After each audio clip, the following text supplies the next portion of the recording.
Most workplaces I've ever been in say they want diverse thinking. They talk about innovation, different perspectives, and bringing your whole self to the table. The language is everywhere.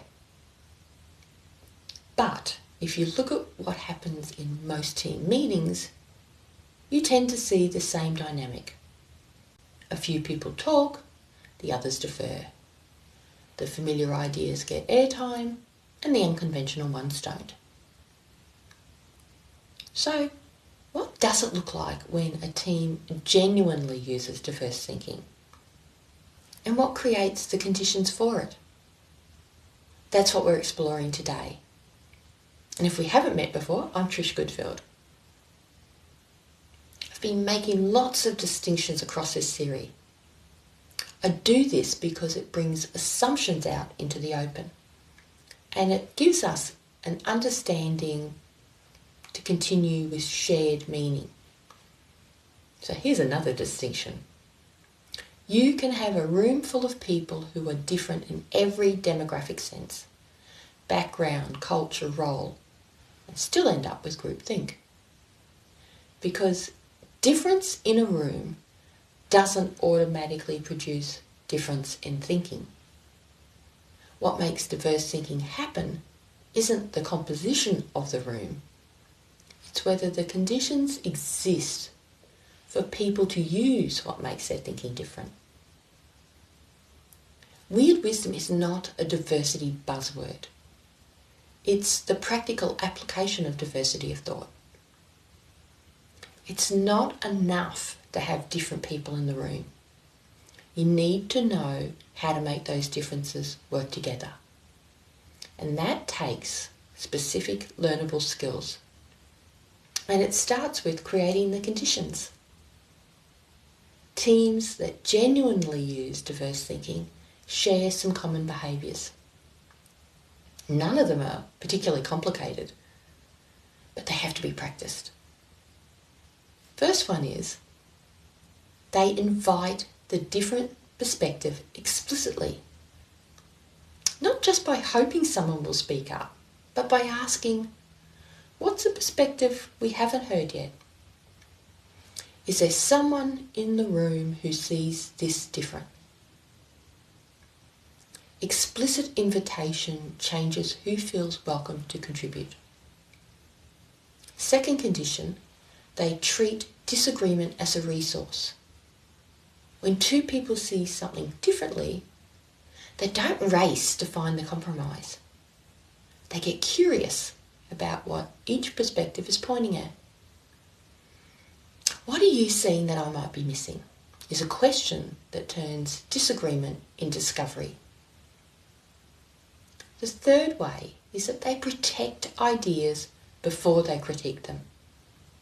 There's a difference, an important difference between exploring an idea and evaluating it.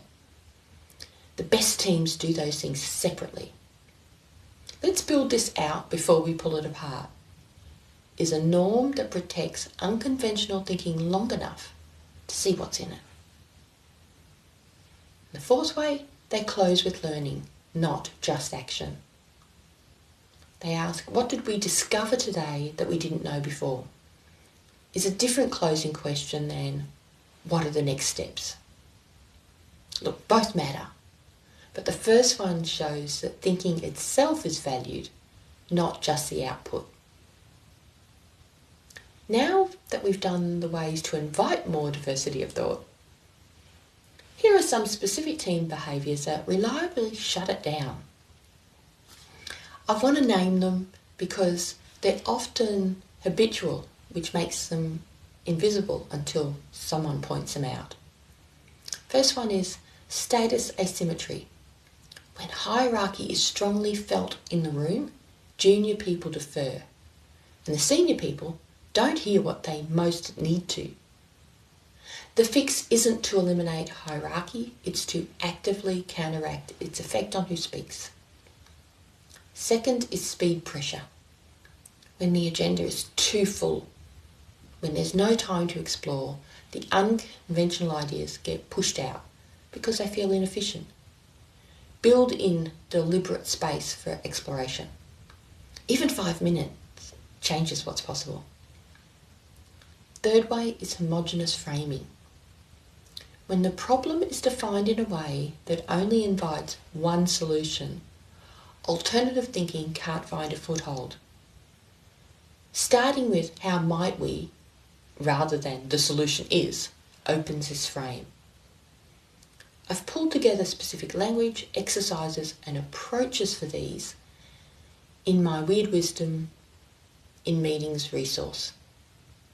It's designed for both individuals and teams, and it's practical enough to try in your very next meeting. You can pull it up on your phone or on your split screen. Here's what I find most compelling about this. When one person in a team starts using these approaches, starts asking the different question, backing the unconventional idea, naming what isn't being said, it changes what becomes normal in that team. Not overnight, and it doesn't happen smoothly. But over time, teams that have even one or two people consistently practicing these behaviours start to look different. More ideas become visible, conflict becomes more productive, people start to feel like their thinking really matters. And when people feel that their thinking matters, they stay. Engagement goes up, retention improves. The costs that come from people checking out start to reduce.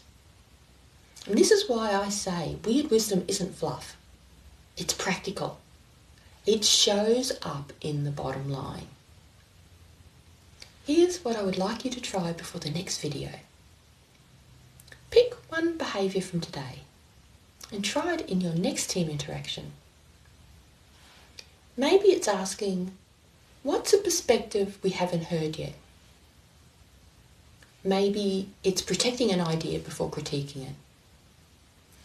Maybe it's closing with, what did we learn? One behaviour consistently applied changes more than you'd expect. In the next and final video in this series, we're talking about the long game. How you sustain this, not as a technique you use occasionally, but as a way of working that becomes part of who you are. I'll see you then.